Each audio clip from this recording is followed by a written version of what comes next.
अस्सलाम वालेकुम वरहमतुल्लाहि वबरकातुह। सर हमारा क्वेश्चन ये था कि जब हम लोगों से पूछते हैं कि अल्लाह ताला कब्र है तो बहुत सारे लोग बताते हैं, कोई बोलता है अर्श के ऊपर है और कुछ ज़्यादातर लोग बोलते हैं सर हर जगह है। तो सर सही कौन सा है?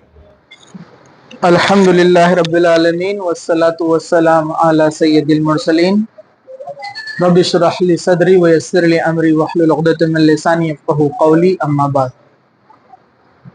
वालेकुम सलाम व रहमतुल्लाहि व बरकातुहू। सवाल ये है कि कुछ लोग सवाल करते हैं कि अल्लाह कहाँ है, या फिर उनसे पूछा जाता है तो वो कहते हैं कि अल्लाह ताला अर्श पर है। कुछ लोग बोलते हैं अल्लाह हर जगह है।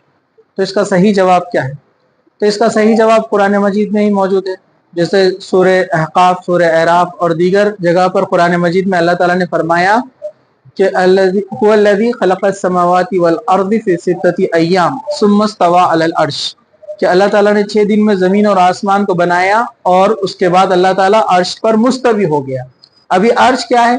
तो सूरह बकरा की आयत नंबर 255 आयतल कुर्सी जिसको हम कहते हैं, उसमें कुर्सी का जिक्र है और अर्श का जिक्र है। इसकी तफसीर आप पढ़ेंगे जाकर, आपको पता चल जाएगा कि अल्लाह ताला की जो कुर्सी है उसके ऊपर अल्लाह का अर्श है और इस अर्श को थामे हुए हैं 4 फरिश्ते। अहादीस में आता है अल्लाह ताला को 4 फरिश्तों की क्या जरूरत अर्श को पकड़ने के लिए, ये बस हमारे लिए एक निशानियों के तौर पर अल्लाह ताला ने बनाया है, वरना अल्लाह ताला को किसी की जरूरत नहीं है। और ये फरिश्तों की तादाद जो है 8 हो जाएंगी कयामत के दिन, जो वो अर्श लेकर आएंगे नीचे। ठीक है, तो अल्लाह ताला जो है अर्श पर है, ये आयत हमें बताती है। 2 से 3 जगह कुरान मजीद में जिक्र किया गया है कि 6 दिन में अल्लाह ताला ने जमीन और आसमान को बनाया और फिर अर्श पर जाकर मुस्तवी हो गया। इससे पता चलता है अपनी जात से अल्लाह ताला, जात से मतलब फिजिकली अल्लाह सुब्हानहू व तआला अर्श पर मौजूद है। अर्श क्या है? आयतल कुर्सी की तफसीर आप पढ़ लीजिए, कोई भी तफसीर आप पढ़ेंगे आपको पता चल जाएगा। आयत नंबर 255 आयतल कुर्सी, सूरह बकरा की आयत नंबर 255 की तफसीर आप पढ़ लीजिए। तो ये अर्श वो जगह है जहां अल्लाह ताला रहता है। लेकिन हम बोलते हैं कि अल्लाह आपको देख रहा है, हर जगह से आपको सुन रहा है, तो ये अल्लाह ताला अपनी सिफात से हर जगह मौजूद है। मतलब अल्लाह ताला फिजिकली जाती तौर पर अर्श पर है, वहां बैठे बैठे वो हमारी बातें अभी जो चल रही है वो भी सुनता है, वो जानता है। मतलब एक पत्ता भी इस कायनात में गिरता है वो अल्लाह की इजाजत के बगैर और अल्लाह के इल्म के बगैर नहीं गिरता। अल्लाह को मालूम है कि कहां पर क्या हुआ है।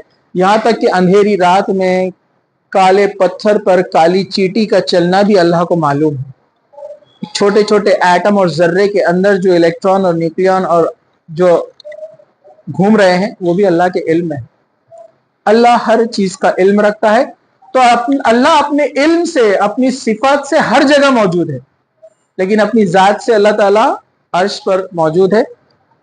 और एक हदीस से भी इसकी वजाहत मिलती है। वैसे सैकड़ों हदीसें हैं, एक बयान कर रहा हूं मैं मुख्तसर सा, यहाँ पर आप उसको सुनिए। अल्लाह के रसूल सल्लल्लाहु अलैहि वसल्लम ने फरमाया कि जब 1/3 रात गुजर जाती है, रात का जो आखिरी हिस्सा, तीसरा हिस्सा होता है, अल्लाह ताला पहले आसमान पे आ जाते हैं और पूछते हैं कोई मांगने वाला। मशहूर हदीस है, सबको पता है। इससे क्या पता चला? अल्लाह ताला अर्श पर था और पहले आसमान पर अल्लाह ताला आता है उस खास घड़ी में लोगों से सवाल के लिए। लोग बोलते दुनिया तो घूमते रहती है, हर एक के लिए रात का आखिरी हिस्सा अलग होता है, तो फिर अल्लाह ताला तो हर वक्त ही रहता होगा फिर वहां पर। आपके लिए इसको समझना बहुत मुश्किल है, क्योंकि आप जानते ही नहीं है कि जमीन का घूमना और ये ज्योग्राफी और ये वक्त, ये टाइम, ये अल्लाह ताला के बाउंड्री से हटकर है। आप टाइम ट्रेवल करके ऐसे बोल नहीं सकते कि हम ये चीज देख सकते हैं, वो पहचान सकते हैं, ये निकाल सकते हैं, क्योंकि टाइम जो होता है ना वो हमारे लिए है, अल्लाह के लिए टाइम नहीं है। टाइम एक चीज है, टाइम एक चीज है जिसको अल्लाह ने पैदा किया है, वक्त को भी अल्लाह ने पैदा किया है। तो अल्लाह टाइम से बाउंड नहीं है, तो उसकी कैफियत कैसी है आने की, वो कैसे आता है और कब जाता है, इसके शऊर, इसका आप इमेजिनेशन भी नहीं कर सकते, क्योंकि टाइम हमारे लिए है। कि हम बोलते हैं अभी हम यहाँ पर है, 1 घंटे के बाद हम एक दूसरे शहर में पहुंच जाएंगे, 10 घंटे के बाद प्लेन से हम अमेरिका पहुंच जाएंगे। टाइम आपके लिए, अल्लाह ताला तो सेम टाइम में हर जगह देख रहा है, उसको टाइम नहीं है। समझ में आया क्या आपको? तो आप समझ नहीं सकते अल्लाह ताला कैसे आता है और कैसे जाता है, लेकिन हदीस में वाज़ेह है कि वो अर्श पर से पहले आसमान पर आ जाता है। इससे पता चलता है अल्लाह जाती तौर पर अर्श पर है, लेकिन सिफत तौर पर हर जगह है। हमारे मुसलमानों में कुछ ऐसे गिरोह हैं जो गुमराह हो गए, गलत रास्ते पे चले गए, जो अकीदा रखते हैं वहदतुल वजूद, कि अल्लाह हर जगह मौजूद है, उसको वहदतुल वजूद बोलते हैं। کہ اللہ ہر جگہ موجود ہے، جیسا غیروں میں ہے کہ ہر کنکر میں، معلوم ہے آپ کو، ٹھیک ہے.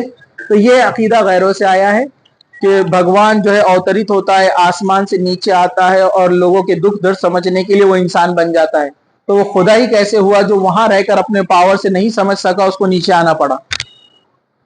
یہ تو اللہ تعالیٰ کی توہین ہے. مجھے یہاں سے آدھے کلومیٹر تک سنائی دے گا کہ آواز آ رہی ہے، اس کے آگے مجھے سنائی نہیں دے گا، میرے سننے کی طاقت ختم ہو گئی. تو یہ میرا ڈرا بیک ہے. کوئی بولے اللہ کو سمجھ میں نہیں آیا تو وہ خود نیچے آیا. نوز باللہ ہمارے پاس کچھ ایسے فرقے بھی ہے کہ وہ حضرت علی بولے اللہ تعالیٰ ہے جو زمین پہ آیا تھا حضرت علی کی شکل میں. ایسے بھی عقیدے رکھنے والے لوگ ہیں.